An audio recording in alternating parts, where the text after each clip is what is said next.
17వ వచనం. కాగా ఎవడైనను క్రీస్తునందున్న ఎడల వాడు నూతన సృష్టి, పాతవి గతించెను, ఇదిగో క్రొత్తవాయెను అన్నాడు పౌలు. కొరింథీయుల సంఘంతో చెప్తున్నాడు ఈ మాట. పరిశుద్ధుడైన తండ్రి, చదవబడిన వాక్యం దీవించండి. కొంచెం నిమిషం నీ వాక్యం ద్వారా నాతోను మాతో మా అందరితో మీరు మాట్లాడి నీ నామాన్ని బట్టి భయం తెచ్చుకునే పరిశుద్ధ నామంలో ఈ ప్రార్థన అడుగుతున్నాను తండ్రి, ఆమేన్. కాగా ఎవడైనను క్రీస్తునందున్న ఎడల, ఎవరైనా సరేనండి, సామంతులేంటి, ధనవంతులేంటి, దరిద్రులేంటి, లోక నివాసులు, జ్ఞానవంతులేంటి, బలవంతులేంటి, బలహీనులేంటి, జ్ఞానహీనులేంటి, ప్రతి ఒక్కరు ఎవడైనానో, నువ్వెవరైనా సరే ఆయన నిన్ను నిర్మించాడు, నీకు రూపునిచ్చాడు, నిన్ను పుట్టించాడు, తల్లి గర్భం నుండి భూగర్భం మీదకి తీసుకుని వచ్చాడు, పోషిస్తూ ఉన్నాడు, నడిపిస్తూ ఉన్నాడు. నువ్వెవరైనా సరే, ఎవడైనాను క్రీస్తునందున్న ఎడల, లోకమందు ఉండటం కాదు. దావీదు అంటాడు, మనుషుల నమ్ముడి కంటే, రాజుల నమ్ముడి కంటే యెహోవాను ఆశ్రయించుట లేదు. మనుషులు నమ్ముతున్నాం, రాజులు నమ్ముతున్నాం, దేవుడిని నమ్మలేకపోతున్నాం. యెహోవాను ఆశ్రయించుట మేలు. వాళ్ళని ఆశ్రయించడం కాదు, లోకాన్ని ఆశ్రయించడం కాదు, మనుషులను ఆశ్రయించడం కాదు, దేవుణ్ణి ఆశ్రయించాలి. మనకి ఏది కావాలన్నా, ఆరోగ్యం కావాలన్నా, ఆనందం కావాలన్నా, రక్షణ కావాలన్నా, బలం కావాలన్నా, అభివృద్ధి కావాలన్నా, సౌఖ్యం కావాలన్నా, సౌభాగ్యం కావాలన్నా, జీవితం కావాలన్నా, భవిష్యత్తు కావాలన్నా, మనలో ఏం కావాలన్నా, మనకేం కావాలన్నా ఆయన మీద ఆధారపడాలి, అనుకోవాలి. ఆయన మీద ఆనుకుని ఆధారపడిన ఏ ఒక్కరిని దేవుడు విడిచిపెట్టేవాడు కాదు. క్రీస్తునందున్న ఎడల వాడు నూతన సృష్టి. ఎవరైతే క్రీస్తునందు ఉంటారో, ఎవరైతే క్రీస్తులో నిలబడతారో వారికి జయం, విజయం. క్రీస్తునందున్న వారికి సంతోషం, క్రీస్తునందున్న వారికి ఆనందం, క్రీస్తునందున్న వారికి జయం, క్రీస్తునందున్న వారికి విజయం, క్రీస్తునందున్న వారికి సమాధానం, క్రీస్తునందున్న వారికి సంతోషం. పిల్లారా, ఎవడైతే క్రీస్తునందున్న ఎడల, ఎవడైనానో క్రీస్తునందున్న ఎడల వాడు నూతన సృష్టి. క్రీస్తునందుంటేనే నూతన పరచబడతాం. నూతన సృష్టి, పాట సృష్టి కాదండి, పాట జీవితం కాదు, పాట బ్రతుకు కాదు, పాట ఆలోచన కాదు, పాట తలంపులు కాదు, పాట పనులు కాదు, పాట పరిస్థితులు కాదు, పాట పద్ధతులు కాదు, పాట వ్యవహారాలు కాదు, ఒక నూతన సృష్టి. కొత్తదనం అంటే ఎంతమందికి సంతోషం అండి? కొత్త సంవత్సరం అంటే ఎంత సంతోషం అండి? ఎంత సంతోషంగా వచ్చారు మీరు? కొత్త సంవత్సరం అంటే ఎంతో ఆనందం, కొత్త వస్త్రం అంటే ఎంతో ఆనందం, కొత్త వస్తువులు అంటే ఎంతో ఆనందం, కొత్త ఇల్లు అంటే ఎంతో ఆనందం, కొత్త జీవితం అంటే ఎంతో ఆనందం, కొత్త జాబ్ అంటే ఎంతో ఆనందం. ఎందుకంటే నూతనం అంటే అందరికి ఇష్టమేనండి. పండగ రోజులు కూడా పాశ్చితగా పచ్చడైన అన్నట్టు ఉంటారు కదా. పండగ రోజులు కూడా పాశ్చితగా పచ్చడైనా ఆయన ఏమీ లేదా. ఎందుకంటే ఇప్పుడు చెప్పాలంటే పండగ అంటే దండగనండి, కానీ ఇది పండగ కాదు, నూతన సంవత్సరం. దేవుడిచ్చిన కాలం, దేవుడిచ్చిన టైం, దేవుడిచ్చిన సంవత్సరం. ఎందుకంటే ఆ మహాదేవుని స్తుతించాలి. ఎవడైనానో క్రీస్తునందున్న ఎడల వాడు నూతన సృష్టి. క్రీస్తునందు లేకపోతే పాట సృష్టి, పాట మనిషి, పాట జీవితం, పాట బ్రతుకు, పాట భవిష్యత్, పాట సమయం, పాట పద్ధతులు, పాట రోధన, పాట వేదన, పాట దుఃఖము, పాట ఏడ్పు, పిల్లలు ఇవన్నీ కూడా క్రీస్తునందు లేకపోతే ఇంకెన్ని సంవత్సరాలు ఎదుగుతున్నాం కానీ మనం అక్కడే ఉంటాం. మన స్థితి అలాగే ఉంటుంది, మన బ్రతుకు అలాగే ఉంటుంది, మన విశ్వాసం అలాగే ఉంటుంది, మన నమ్మకం అలాగే ఉంటుంది, మన స్థితిగతులు అలాగే ఉంటాయి. మార్పులేమి ఉండవు ప్రభునందుని పిల్లారా. ఎవడైనానో క్రీస్తునందు ఎడల. ఎందుకంటే మనిషిని మార్చేది దేవుడే, హృదయాన్ని మార్చేది దేవుడే, ఆత్మను మార్చేది దేవుడే, పరిస్థితులు మార్చేది దేవుడే, పద్ధతులు మార్చేది దేవుడే, పడిగట్లు మార్చేది దేవుడే, వాతావరణం మార్చేది దేవుడే, కుటుంబాన్ని మార్చేది దేవుడే, ఆటంకాల అవకాశాలుగా మార్చేది దేవుడే, ద్వారాలు తెరిచేది దేవుడే, ఆకాశ వాక్కలు విప్పింది దేవుడే. మన జీవితంలో ఏది నూతనంగా జరగాలంటే దేవుడే చెయ్యాలి. ఆయనే చెయ్యాలంటే క్రీస్తునందు మనం ఉండాలి. క్రీస్తునందు మనం ఉండాలి. మన పద్ధతుల్లో మనం ఉండకూడదు, మన ఆలోచనలో మనం ఉండకూడదు, మన పరిస్థితుల్లోనే మనం ఉండిపోకూడదు. క్రీస్తునందు ఉండాలి. క్రీస్తునందు అంటే క్రీస్తునందు ఒక క్రమం ఉంది, ఒక పద్ధతి ఉంది, ఒక పరిస్థితి ఉంది, ఒక నిబంధన ఉంది, ఏమండి, ఒక సమర్పణ ఉంది, ఒక హద్దు ఉంది, ఒక సరిహద్దు ఉంది. క్రీస్తునందు ఉండటం పిల్లల వాక్యమందు ఉండటం కాదండి. అసలు వాక్యమే టైం ప్రకారంగా నిలబడకపోతే చాలా ఇబ్బంది అండి. మరి క్రీస్తునందు మనం ఉండకపోతే మనకి ఎంత ఇబ్బందో ఆలోచించండి పిల్లరా, ఆలోచించండి. ఎవడైనాను క్రీస్తునందున్న ఎడల వాడు నూతన సృష్టి, నూతన మనిషి. పాత మనిషి కాదు, పాట చేస్తారు కాదు, పాట పద్ధతులు కాదు. వాడు ఒక ఆయన అన్నాడండి, అయ్యి బాబోయ్ ఆ బ్రదర్ అండి అప్పుడికిప్పటికి చాలా చాడండి, ఒకప్పుడు అనేవాడు, ఇప్పుడండి తమ్ముడు బాగున్నావా, బ్రదర్ బాగున్నారా, ప్రైజ్ రాడు, మంచిగున్నావా, మంచిగా నడుస్తున్నాయా. అయ్యి బాబోయ్ మాట మారిపోయిందండి బాబు, మాట మారిపోయింది, మనసు మారిపోయింది, ఆలోచన మారిపోయింది, మనిషి తగ్గిపోయాడు, మనిషి తగ్గించుకున్నాడు. ఆ మనిషిలో విధేయత నేను చూస్తాను, వినయాన్ని నేను చూస్తాను, భయాన్ని నేను చూస్తాను, పద్ధతిని నేను చూస్తాను, ఆత్మీయతను నేను చూస్తాను, ప్రేమను నేను చూస్తాను. దగ్గరకు వచ్చి మరి పలకరించి ఆప్యాయతగా నవ్వుతూ ఆత్మీయతతో అట్టుకోవటం నిజంగా నాకు చాలా ఆశ్చర్యమైందండి పాస్టర్ గారు. అది నూతన సృష్టి అంటే. ఎవడైనా క్రీస్తునందున ఎడల వాడు నూతన సృష్టి. అంటే పరిస్థితులు మారిపోతాయి, మాట మారిపోతుంది, తీరు మారిపోతుంది, పద్ధతి మారిపోతుంది, పడిగట్టు మారిపోతుంది, అన్ని మారిపోతాయండి, అన్ని మారిపోతాయి పిల్లరా. పౌలు అదే అన్నాడు చూడండి, నూతన సృష్టి, పాతవి గతించెను,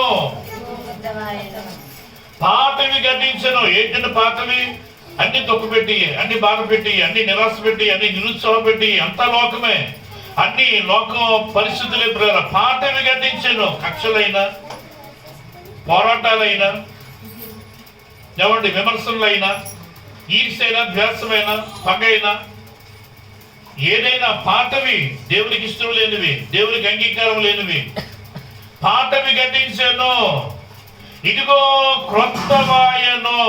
పాత వీటికి చోటు లేదు, నూతనంగా దేవుడు కార్యం చేస్తూ ఉన్నాడు.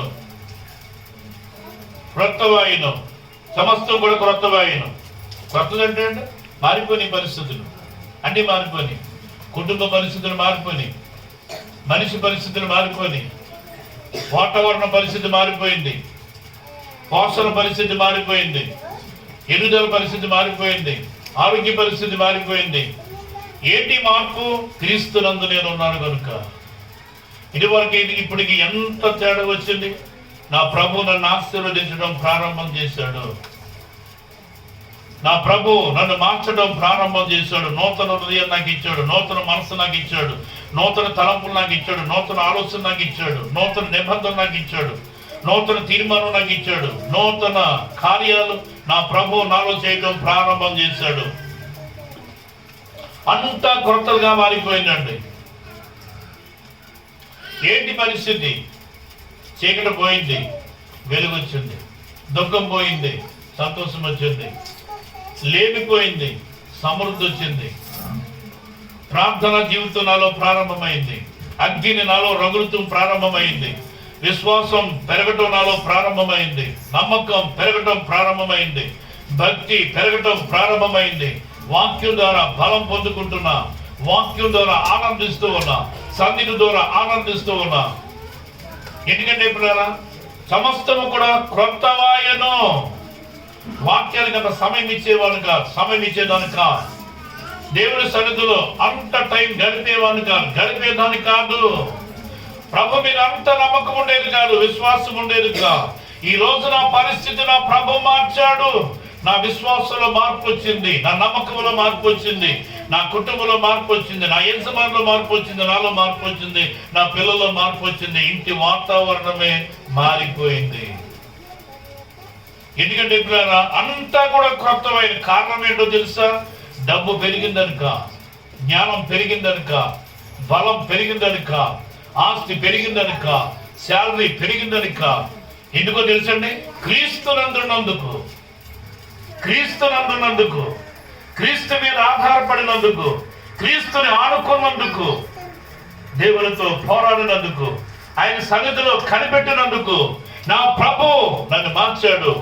నూతన సృష్టిగా నా ప్రభు నన్ను చేశాడు. దేవునికి స్తోత్రం. 2 కొరింథీయులు 4:16 చూసినట్లయితే, కావున మేము అధైర్యపడం, మా బాహ్య పురుషుడు కృషించుచున్నాను, ఆంతర్య పురుషుడు అబ్బో నూతన పరచబడుతున్నాడు, మార్చబడ్డాడు. ఆంతర్య పురుషుడు కొత్తగా మారిపోయాడు. ఆంతర్య పురుషుడు నూతన పరచబడ్డాడు. ఆంతర్య పురుషుడు పదును పెట్టబడ్డాడు. ఆంతర్య పురుషుల్లోకి అభిషేకం వచ్చింది. ఆంతర్య పురుషుల్లోకి ఆయన సన్నిధి వచ్చింది. ఆంతర్య పురుషుల్లోకి ఆయన వాక్యం వచ్చింది. ఆంతర్య పురుషుడు. మేము అంతర్యపడం. శరీర పురుషుడు కృషించిపోతున్నా, శరీర పురుషుడు నశించిపోతున్నా, ఆంతర్య పురుషుడు పాతవి గడ్డించాను, ఇదిగో క్రొత్త వాయును. శరీర పురుషుడు, ఆంతర్య పురుషుడు, 2 పురుషులు ఉన్నారండి. మేము అటారీపడం. ఆంతర్య పురుషుడు కృషించుచున్నా గాని అంటే దాని అర్థం ఏంటండి? శరీర పురుషుడు కృషించిపోతున్నా, శరీర పురుషుడికి కష్టాలున్నా, దుఃఖాలున్నా, బాధలున్నా, కరువున్నా, ఖడ్గమున్నా, బలహీనతలున్నా గాని అధైర్యపడను. ఎందుకంటే ఆంతర్య పురుషుడు ఉన్నాడు. ఆత్మ బలపరచబడుతుంది, ఆత్మ సిద్ధపరచబడుతుంది, ఆత్మ ఎందుకంటే దీవించబడుతుంది, ఆత్మ దేవుడి వైపు పరుగులు తీస్తుంది. దేవుడు ఆత్మ అయినాడు కనుక ఆయన ఆరాధించే వారు ఆత్మతోను సత్యముతోను ఆరాధింపవలెను. ఆత్మారాధన, దైవారాధన, సత్యారాధన, పూర్ణ హృదయం, పూర్ణ శక్తి, పూర్ణ బలం, పూర్ణ మహిమ, పూర్ణ హృదయం, పూర్ణాత్మ, వాటితో నన్ను ఆరాధించండి అని చెప్పిన దేవుడు ఎంత గొప్పవాడు చూడండి కూడా. అడిగిన పౌలు అన్నాడు, మేము ఆధైర్యపడం. మా శరీర పురుషుడు కృషించుచున్నాను, ఆంతర్య పురుషుడు దినదినము కూడా నూతన పరచబడుతున్నాడు, నూతన పరచబడుతున్నాడు. రాత్రి పాడార పాట, నూతన పరచుము దేవాన్ని. ఎందుకంటే నూతన పరచబడుతున్నాడు. కొత్తదనం వచ్చింది ఆత్మకి, కొత్తదనం వచ్చింది ప్రాణానికి, కొత్తదనం వచ్చింది శరీరానికి, కొత్తదనం వచ్చింది జీవితానికి, కొత్తదనం వచ్చింది కుటుంబానికి, కొత్తదనం వచ్చింది కార్యాలకి, కొత్తదనం వచ్చింది ప్రేమకు, కొత్తదనం వచ్చింది. కొత్త సమయం నా ప్రభు నాకు అనుగ్రహించాడు. ఎంత గొప్ప ఆనందం చూడండి. ఇదిగో సమస్తము కూడా క్రొత్త వాయును. అన్ని కూడా కొత్తగా ఉంటాయండి. క్రీస్తునందు ఉంటే అన్ని కూడా నూతన పరచబడుతూ ఉంటాయి, మార్చబడుతూ ఉంటాయి. పిల్లారా ఎంత ఆనందం అండి పిల్లారా. మేము అధైర్యపడము. శరీర పురుషుడు కృషించుతున్నా కానీ ఆంతర్య పురుషుడు దినదినము కూడా నూతన పరచబడుతున్నాడు.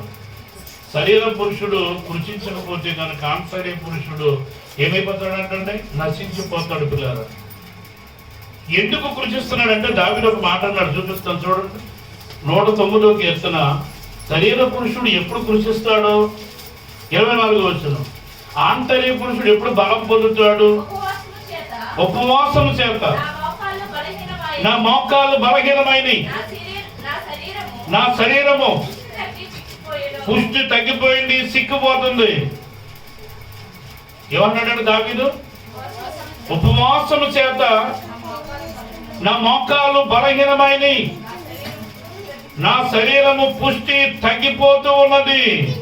నేను అధైర్యపడతలేదు. శరీర పురుషుడు కృషించిపోతున్నా గాని ఆంతర్య పురుషుడు నూతన ఫలాన్ని పొందుతున్నాడు, అభిషేకాన్ని పొందుతున్నాడు, ఆత్మను పొందుతున్నాడు, వాక్యాన్ని పొందుతున్నాడు, విశ్వాసాన్ని పొందుతున్నాడు, నమ్మకాన్ని పొందుతున్నాడు, దేవుని వైపు పరుగులు తీస్తున్నాడు, సన్నిధిలో నిలబడుతున్నాడు, సాక్షిగా నిలబడుతున్నాడు, ఆరాధనలో నిలబడుతున్నాడు, వాక్యంలో నిలబడుతున్నాడు, సమాజంలో నిలబడుతున్నాడు, సంఘంలో నిలబడుతున్నాడు. ఎందుకంటే ఆత్మ పురుషుడు దినదినము కూడా నూతన పరచబడుతున్నాడు.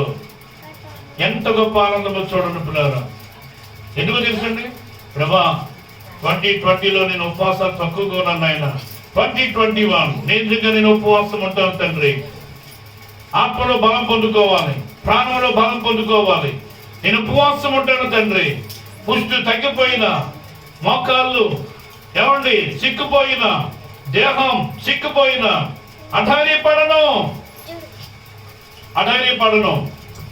యెషయా గ్రంథం 43 అధ్యాయం 18, 19 చదువుతా చూడండి. మునుపటి వాటిని జ్ఞాపకం చేసుకోవద్దు, పూర్వకాలపు సంగతులను తలంచుకోండి. ఇదిగో నేను ఒక నూతన క్రియ చేస్తున్నాను.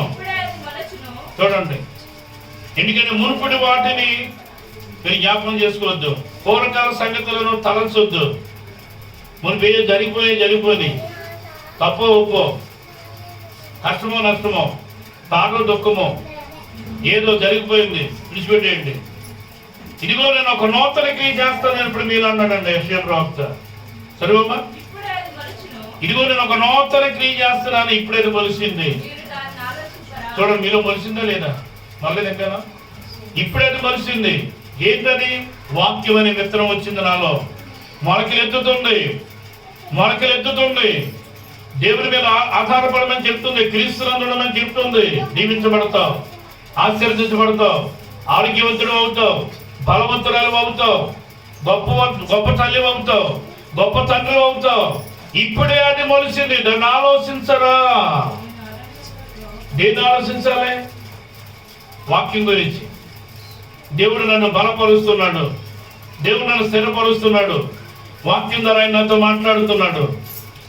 ఈ వాక్యం ద్వారా నేను నిలబడాలి, ఈ వాక్యంలో నేను నిలబడాలి, ఈ వాక్యాన్ని నా సొంతం చేసుకోవాలి, ఈ వాక్యానికి ఆధీనంలో నేను ఉండాలి, ఈ వాక్యానికి నేను సరెండర్ అవ్వాలి. వాక్యం నన్ను దీవించు, వాక్యం నన్ను ఆశీర్వదించు, నన్ను అభిషేకించు, వాక్యం నన్ను బలపరుచు, నా ఆత్మను బలపరుచు, నా శరీరాన్ని బలపరుచు, నా ప్రాణాన్ని బలపరుచు. ఇప్పుడే మొలిసింది. దాన్ని ఆలోచించరా? ఎప్పుడైనా వాక్యాన్ని ఆలోచించారా మీరు? ఇంటి గురించి, వంట గురించి, ఏమన్నా లేకపోతే లోటు గురించి, ఇబ్బంది గురించి, అనారోగ్యం గురించి, ఇంటిలో పప్పు లేదు, ఇంటిలో బియ్యం లేదు, ఇంటిలో డబ్బు లేదు, ఇంటిలో నూనె లేదు, ఇంటిలో అంతా లోటు ఉంది. గుడికొచ్చిన అదే ఆలోచన ఉంటుంది, డ్యూటీలో అదే ఆలోచన ఉంటుంది, నిద్రపోయిన అదే ఆలోచన ఉంటుంది, ఎవరితో మాట్లాడుతున్నదే ఆలోచన ఉంటుంది. ఇంటి మీదే, దేహం మీదే, ఈ లోకం వాటి మీదే మన మనసు, మన మైండ్ కేంద్రీకరించబడుతూ ఉంటుంది. ఇప్పుడైతే మనిషింది నీ భవిష్యత్తును దీవించడానికి, నేను కొత్త మనిషిగా చేయడానికి, నీకు సమృద్ధిని ఇవ్వటానికి, నిన్ను అభివృద్ధి పరచడానికి, నీకు క్షేమాన్ని ఇవ్వటానికి, పాతవి వెలగొట్టడానికి, దరిద్రతను వెలగొట్టడానికి, రోగాన్ని వెలగొట్టడానికి, భయాన్ని వెలగొట్టడానికి, ఆందోళన వెలగొట్టడానికి, కలవరాన్ని వెలగొట్టడానికి ఇప్పుడే అది మొలిసింది. నేను గొప్ప తల్లిగా, గొప్ప తండ్రిగా చేయటానికి అది నీలో మొలిసింది. అదే వాక్యం. దాన్ని ఆలోచించరా? ఎప్పుడు ఇంటి గురించి, వంట గురించి, దేహం గురించి ఆలోచన, వాక్యం గురించి ఆలోచన లేదా?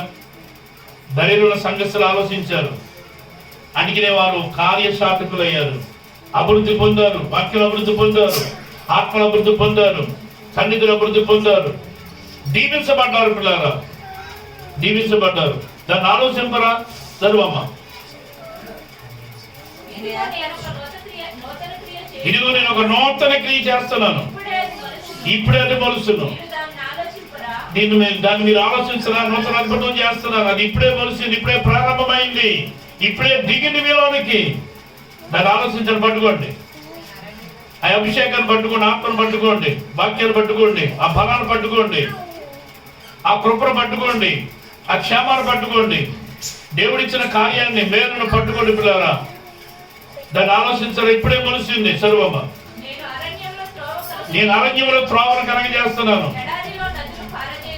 2021లో ఎడారిలో నదులను పారజేస్తున్నాను, అరణ్యంలో త్రోవను కలగజేస్తున్నాను, నదులను ప్రవహింపజేస్తున్నాను. ఎడారిలో ఎండిపోయిన జీవితంలో, మోడుబారిన జీవితంలో లేమి జీవితంలో, కరువు జీవితంలో నేను నదులను ప్రవహింపజేస్తున్నాను. సమృద్ధిగా దీవించబడతావు. దేవుని కోసం ఫలిస్తావు. దేవుని కోసం ప్రతిఫలాలిస్తావు. దేవుని కోసం పంట పండుతావు. దేవుని కోసం దీవించబడతావు. సంఘం కోసం దీవించబడతావు. పరలోకం కోసం దీవించబడతావు. నీ జీవితం బాగుంటుంది. ఫలిస్తావు అని చెప్తున్నాడండి ఆయన. చదువమ్మ. నేను ఏర్పరచుకున్న ప్రజలు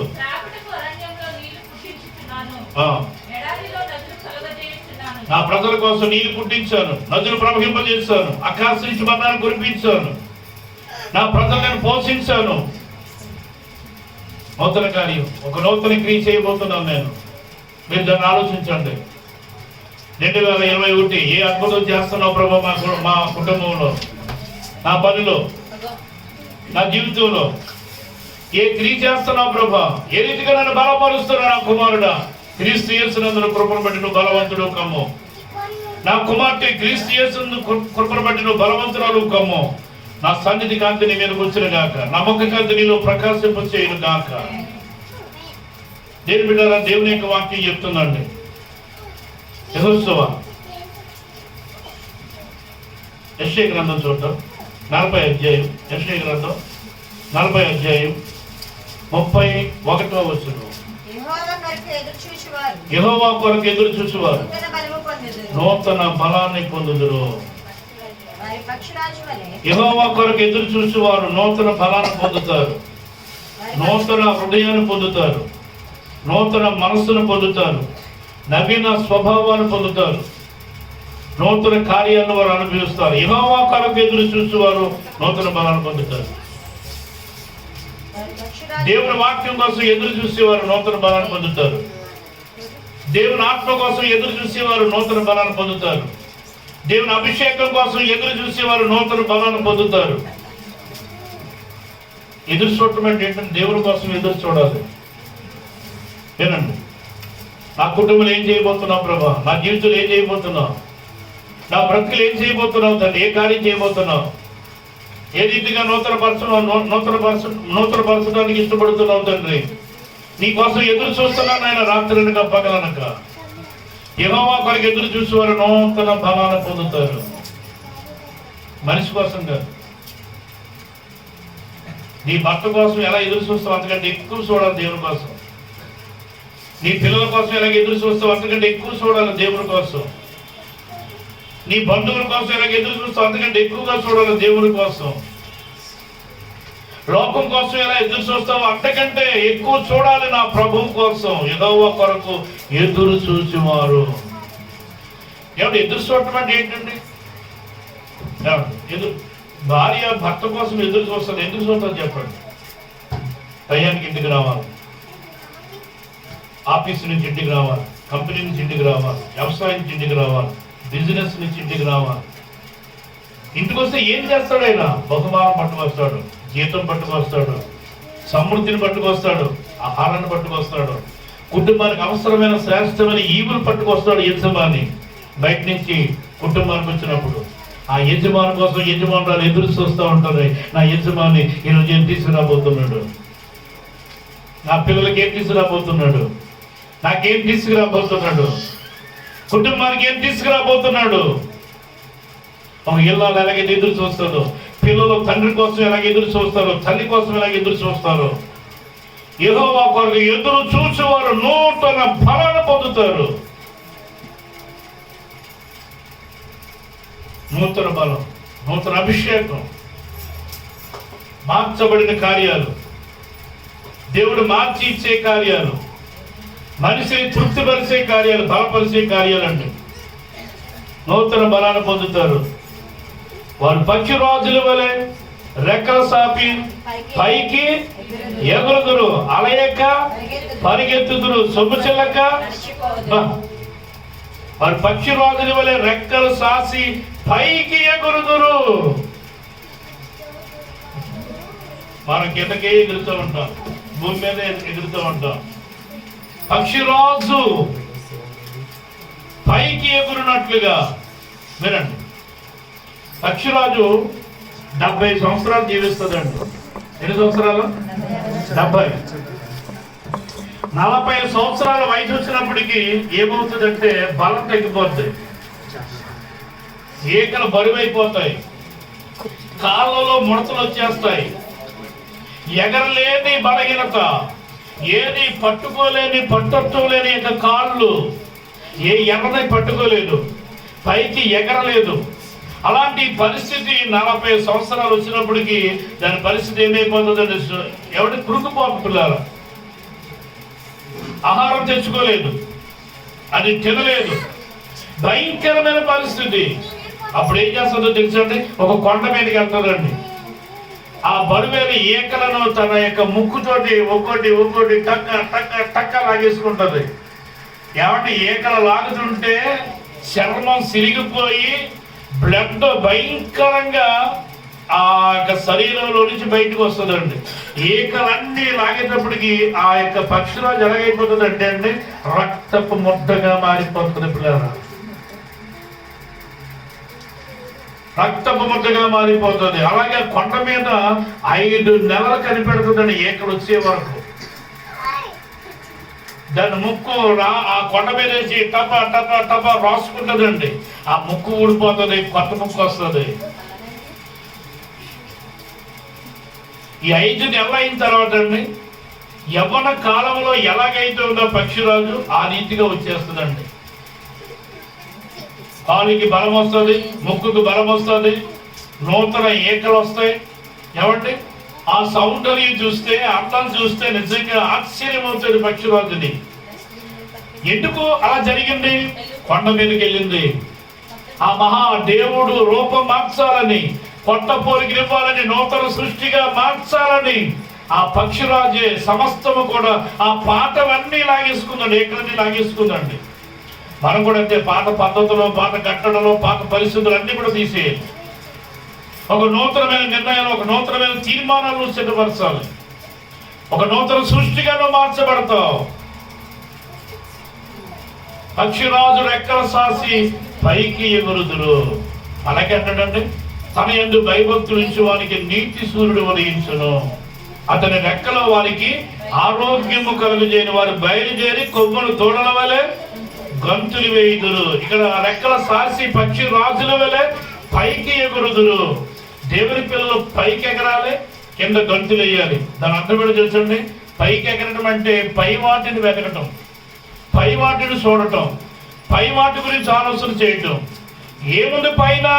నా దేవుడు ఉన్నాడు పిల్లారా. ఆయన సింహాసనం ఉంది, ఆయన శాస్త్రం ఉంది, ఆయన దూతలున్నా, ఆయన సిద్ధపరిచిన పరలోకం ఉన్నది. భూమిలో ఏమున్నాయండి? అంత భూసంబంధమైన పరిస్థితులే. ఇవన్నీ కాలిపోయాయి, ఇవన్నీ అగ్నితో రగిలిపోయి, ఇవన్నీ కూడా బూడిదైపోయాయి పిల్లారా. వీటి వైపు మనం ఎక్కువ చూస్తూ ఉంటాం. పక్షిరాజు రెక్కల సాసి పైకి ఎగురుచు, ఏమండి సొమ్ము చెల్లక అలసిపోక పరిగెత్తుచు నా దేవుని పని కొరకు, నా దేవుని నియమించిన నియమము కొరకు ఆ పక్షురాజు ముందుకు వెళ్ళిపోతాడు పిల్లలు. ఎంత గొప్ప ఆశీర్వాదం చూడండి. ఇప్పుడు చూడండి యెహోషువ గ్రంథం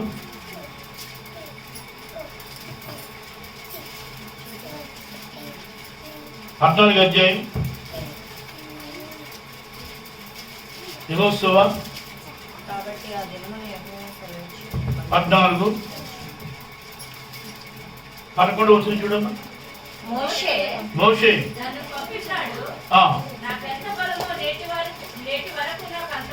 అది మోషే నన్ను పంపిన నాడు నాకెంత బలము, నేటి వరకు నాకంత బలం. చూసారా, నాకంత బలం. ఎందుకు వచ్చిందా బలము? ఎందుకు సర్వాడు యుద్ధము చేయుటకు గాని, వచ్చుచు పోచుండు గాని నాకెప్పటికప్పుడే బలము ఉన్నది. కాబట్టి ఆ దినము యెహోవా సెలవిచ్చిన ఈ కొండ ప్రదేశమును నాకు దయచేయమని ప్రార్థన చేస్తున్నాడండి. 10వ వచనం చూడమ్మా. యెహోవా చెప్పినట్లు యెహోవా మోషేకు ఆ మాట సెలవిచ్చినప్పటి నుండి ఇశ్రాయేలు అరణ్యములు నడిచిన ఈ 40 ఏండ్లు ఆయన నన్ను సజీవుగా కాపాడి ఉన్నాడు. ఇదిగో నేను ఇప్పుడు 85 వాడును. ఎన్ని సంవత్సరాలు వచ్చినాయి ఏంటంటే కాలేజీకి ఎన్ని సంవత్సరాలు వచ్చినాయి ఏంటంటే 85 సంవత్సరాలు వచ్చినాయండి. ఏమంటే 85 సంవత్సరాలు కూడా 40 సంవత్సరాలు కూడా అరణ్యములో దేవుడు అతను సజీవునిగా కాపాడాడు. వినండి వినండి, ఒక విషయం చెప్పండి నీకు.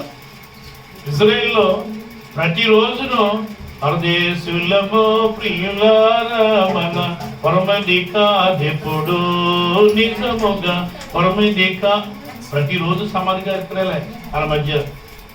నిజమండి, ఇజ్రాయేల్ అరణ్యంలో ఎంతో మంది రాలిపోయేవారండి. ప్రతిరోజు ఆ కార్యక్రమాలే. అలాంటి కార్యక్రమాల్లో యెహోషువ ఉన్నాడు, కాలేబు ఉన్నాడు. పిల్లారా, సజీవునిగా దేవుడు కాపాడాడు. ఈ వైరస్ లో ఎంతమంది వెళ్ళిపోయారు ఆలోచించండి, ఎంతమంది రాలిపోయారు ఆలోచించండి. పిల్లారా, ఈ లోకంలో రేపు వచ్చే వైరస్ ఇంకా భయంకరమైంది. దేవుడు నీతో లేకపోతే, నువ్వు దేవుడితో లేకపోతే చాలా ప్రమాదం. దేవుని అభిషేకం నీ పైన ఉండాలి, దేవుని బలం నీలో ఉండాలి. ఒక నూతన సృష్టిగా, నూతన మనిషిగా, నూతన యొక్క రూపం నీలో ఉండాలి. పిల్లారా, ఆ ప్రభు పోలిక, ఆ ప్రభు స్వరూపం నీలో ఉన్నప్పుడు ఇదేది తాకలేదు. దేవునికి స్తోత్రం, హల్లెలూయా. ఈ 40 సంవత్సరాలు నన్ను సజీవునిగా కాపాడినందుకు దేవానికి స్తోత్రం. నాయన భయపడలేదు కాలేబు. ఎంతమంది రాలిపోతున్నా భయపడలేదు, భయం అనేది రాలేదు. దేవా నన్ను నడిపించండి, దేవా నన్ను బలపరచండి, యెహోషువ నన్ను నడిపించండి, యెహోషువ నన్ను బలపరచండి. అంతవరకు కాలేబు రావటానికి రహస్యం ఉంటుందని చెప్తారా? మీకు గుర్తుందా? దేవుడు అంతవరకు కాలేబుని దీవించడానికి ఒక కారణం ఉందండి. ఏంటో కారణం చెప్పండి.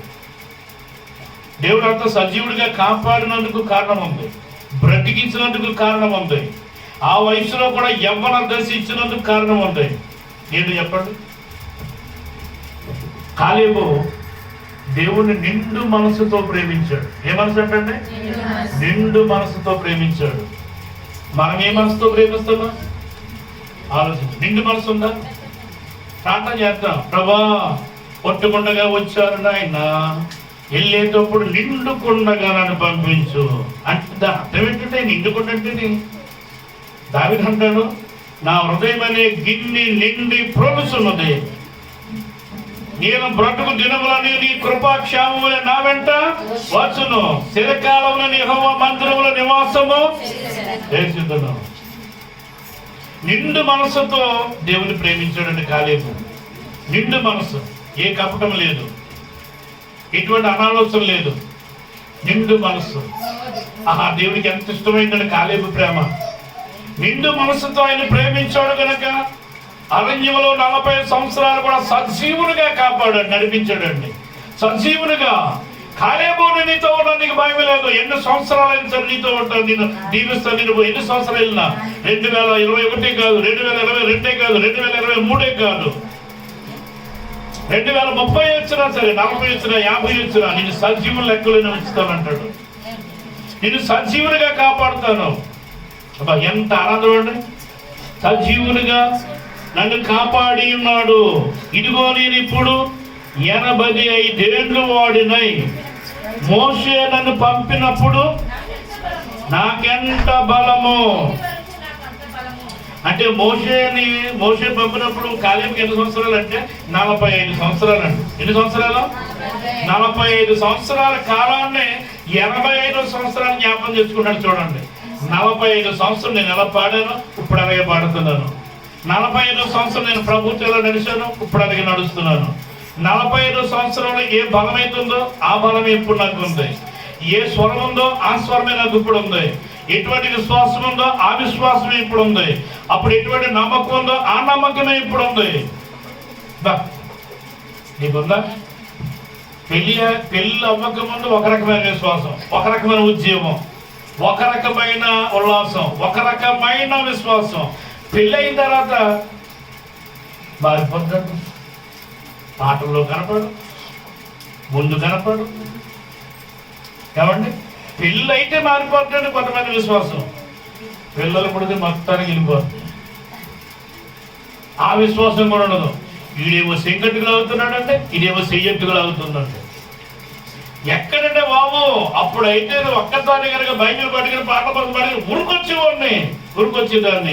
ఇప్పుడైతే బంధం ఫ్యామిలీ పెరిగిపోయింది, పిల్లలు పెరిగిపోయారు, వాళ్ళు చూడాలి, భర్తలు చూడాలి, పిల్లలు చూడాలి, అబ్బో కష్టాలు పెరిగిపోయి, శ్రమలు పెరిగిపోయి, ఇబ్బందులు పెరిగిపోయి, వీటిలో నేను ఎలా నడవాలి ప్రభా నీతోటి, ఎలా సేవించాలి నిన్ను ఎవండి ఆలోచించండి. ఫ్యామిలీ పెరిగినా, పిల్లలు పెరిగినా, పరిస్థితులు పెరిగినా, శ్రమలు పెరిగినా, ఇబ్బందులు పెరిగినా, ఆటంకాలు పెరిగినా, శోధనలు పెరిగినా, క్షేమం పెరిగినా, డబ్బు పెరిగినా, ఆస్తి పెరిగినా, ఐశ్వర్యం పెరిగినా, ఆరోగ్యం పెరిగినా, క్షేమం పెరిగినా, ప్రభువుతో ఎప్పుడు ఒకేలా ఉండాలి. దేవునికి స్తోత్రం. హల్లెలూయా. 45 సంవత్సరములు నా దేవునితో ఎలాగైతే ఉన్నానో 85 సంవత్సరాలు వచ్చినా కానీ అలాగే ఉన్నాను. నా బలం తగ్గలేదు, నా స్వరం తగ్గలేదు, నా ఉజ్జీవం తగ్గలేదు, నా పరుగు తగ్గలేదు, నా ప్రయాణాలు రాకపోకలు తగ్గలేదు. అప్పుడే బలం ఉంది, రాకపోకల్లో ఇప్పుడు కూడా అదే బలం ఉంది. పాస్టర్ గారు ఇది వరకంటే భలే వచ్చేసింది, ఇప్పుడు మొక్కలు నొప్పులండి, నడువు నొప్పులండి, అబ్బాబ్బా అందుకో కొంటే నేను మానేస్తున్నాను ఏమనుకోకుండా నడవలేకపోతున్నాను అనుకో, లేవలేకపోతున్నా, కూర్చుంటే లేగలేదు, ఎందుకు కూర్చోలేను, ఇలాంటి బలహీనతలన్నీ దేహానికి వచ్చేసినాయి. అవును వచ్చినాయండి. అందుకని అంటాడు నూతన బలాన్ని నీకు ఇస్తున్నాను, నూతన శక్తి నీకు ఇస్తున్నాను. ఎందుకంటే వినండి, ముగించేస్తున్నాను. ఒక మంచి కారు ఉందండి, మంచి కంపెనీ కారు ఉందండి, కొంటాం. అది కొన్నాళ్ళకి రిపేర్ వస్తుంది. ఆ రిపేర్ వచ్చిన కారుని మామూలుగా నీకు కనబడిన షాపుల్లోకి వెళ్ళి నా కారు రిపేర్ చేయండి అంటే వాడికి అర్థం కాదు. ఏనట్టు తిప్పాలో, ఎక్కడ రిపేర్ వచ్చిందో, ఎక్కడ బిగించాలో, ఎక్కడ దీన్ని రన్ చేయాలో అర్థం కాదండి. అది ఏ కంపెనీ తయారు చేయబడ్డాదో అదే కంపెనీకి తీసుకెళ్ళాలి దాన్ని, అప్పుడు అతనికి అర్థమవుతుంది. అలాగే మనం తయారు చేసిన వాడు దేవుడు. దేవుని దగ్గరికి మనం వస్తే మనం రిపేర్ చేస్తాడు ఆయన. బలం తగ్గిన, స్వరం తగ్గిన, ఆరోగ్యం తగ్గిన, అభివృద్ధి తగ్గిన, క్షేమం తగ్గిన, దీవెన తగ్గిన, ఏమంటే ఏది తగ్గినా ఆయన దగ్గరికి రావాలి. ఆయన ఇచ్చేవాడు ఇవన్నీ కూడాను, ఆయనే రిపేర్ చేస్తాడు. మనం పోగొట్టుకున్నవన్నీ కూడా మరలా ప్రభు మనకి అనుగ్రహిస్తాడు. ఖాళీ మరీ పని చేసేవాడు.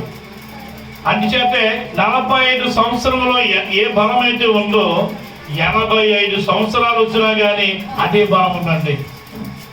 పక్షిరాజు 40 సంవత్సరాలకి ఉడికిపోయిన, ఏకల బరువైన, కాళ్ళు ముడతలు వచ్చిన, ముక్కు పొట్టత్వం లేకపోయినా కొండ మీదకి వెళ్ళి ఆమె చేయవలసిన పని చేసింది పక్షిరాజు.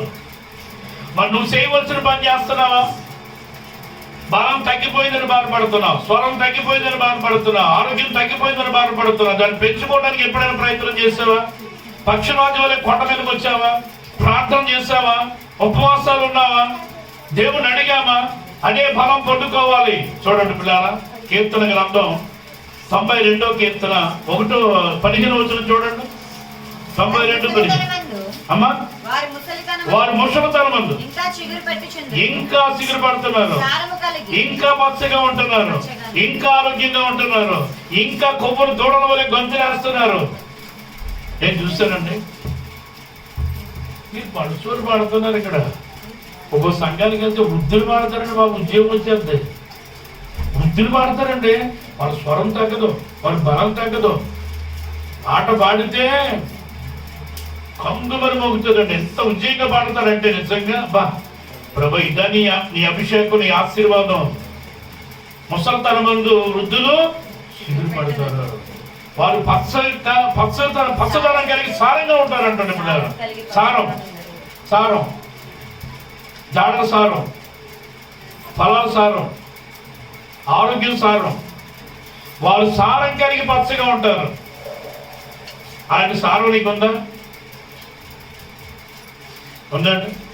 మనకి ఏ సారం కావాలంటే ఫ్రూట్స్ సారం, భోజనం సారం, ఏమండి, బట్టల సారం, డబ్బు సారం, బంగారం సారం, వెండి సారం, పనుల సారం. ఈ సారాలు మాత్రం మనకు బాగా తెలుసండి.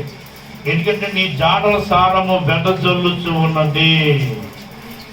ఎందుకంటే ఇప్పుడు దేవుని యొక్క సారం ఎంత గొప్పదంటే వారు సారము కలిగి పచ్చగా ఉంటారంటండి. ఏ కలిగి అంటండి? సారం అంటే రుచి. రుచి, వాక్యంలో ఉన్న రుచి, విశ్వాసంలో ఉన్న రుచి, దేవుల్లో ఉన్న రుచి, దేవుని సన్నిధిలో ఉన్న రుచి. దావీదు అంటాడండి, యెహోవా ఉత్తముడని రుచి చూసి తెలుసుకొనుడి, ఆయన ఆశ్రయించిన నరుడు ధన్యుడు. ఏ రుచి కావాలి మనకి? దైవ రుచి కావాలండి. యెహోవా ఉత్తముడు, మంచోడు. మన మంచోళ్ళు కాదు.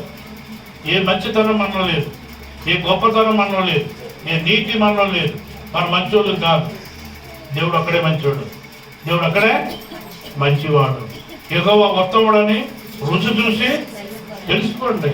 ఆ రుచిలో నిజంగా ఎంత మంచితనం ఉంటుందంటే, ఆయన మాటలో ఎంత ప్రేమ అండి, ఆయన మాటలో ఎంత దయ అండి, ఆయన మాటలో ఎంత కనికరం అండి, ఆయన మాటలో ఎంత జాలండి, ఆయన మాటలో ఎంత ప్రేమ అండి. ఆలోచించండి పిల్లలు. అందుకే యెహోవా మంచివాడు, రుచి చూసి తెలుసుకొనుడి. మనకి ఎంతసేపు ఈ లోకాన్ని రుచి చూసుకుంటమే తెల్లారిపోతుంది, పొదుగుపోతుంది. ఈ లోకాన్ని రుచి చూడటమే సంవత్సరం వెళ్ళిపోతుంది. 365 రోజులు ఈ లోకాన్ని రుచి చూసుకుంటూనే వెళ్ళిపోతున్నాం, కానీ రుచి దొరకలేదు మనకి. ఆయన అంటాడా, ఈ లోకం రుచి ఏమన్నా సిస్టర్, బ్రదర్, తండ్రి, తల్లి, నన్ను రుచి చూడండి, వదిలిపెట్టరు. నా శరీరాన్ని తినండి, నా రక్తాన్ని త్రాగండి, అత్యుత్తరాన్ని మిమ్మల్ని లేపుతాను,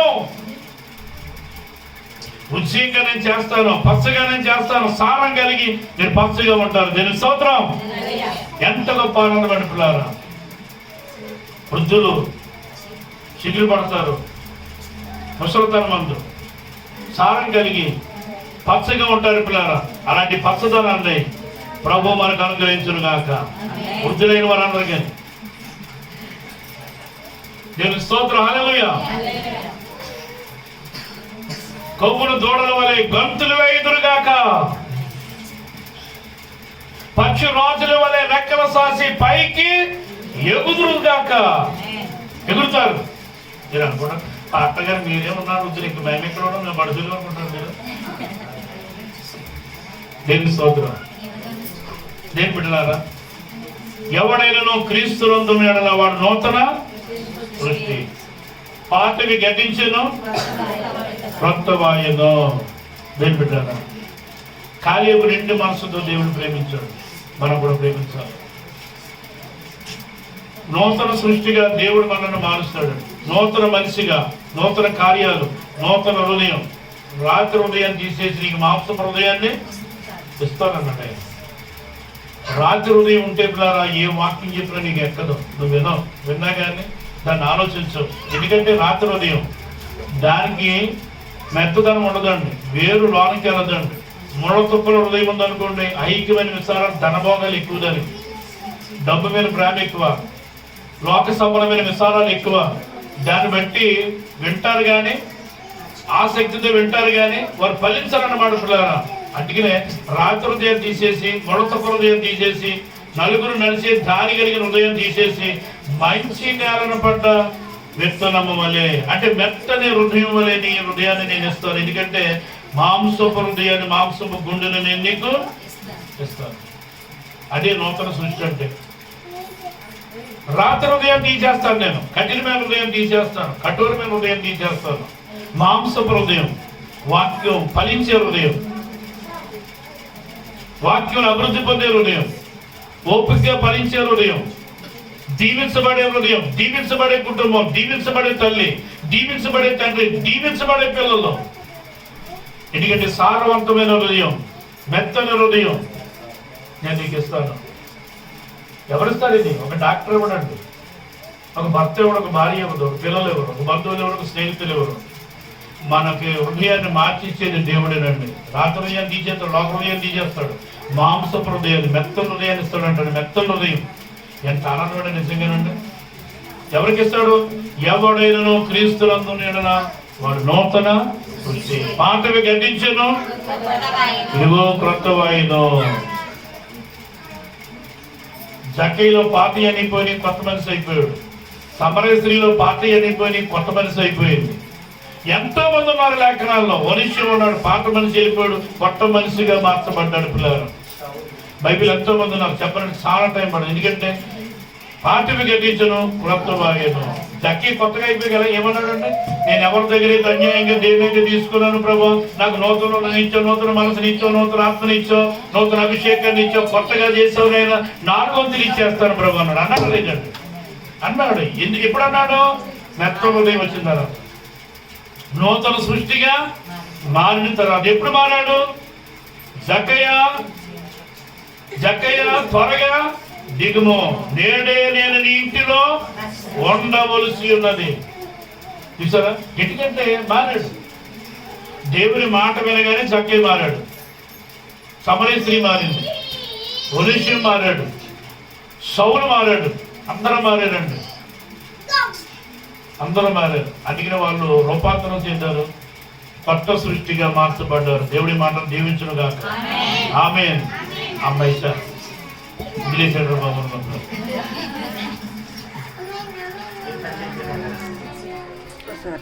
కేక్ కటింగ్ ఉంది. అమ్మ కేక్ ఇవ్వండి, తీయండి ఇక్కడ.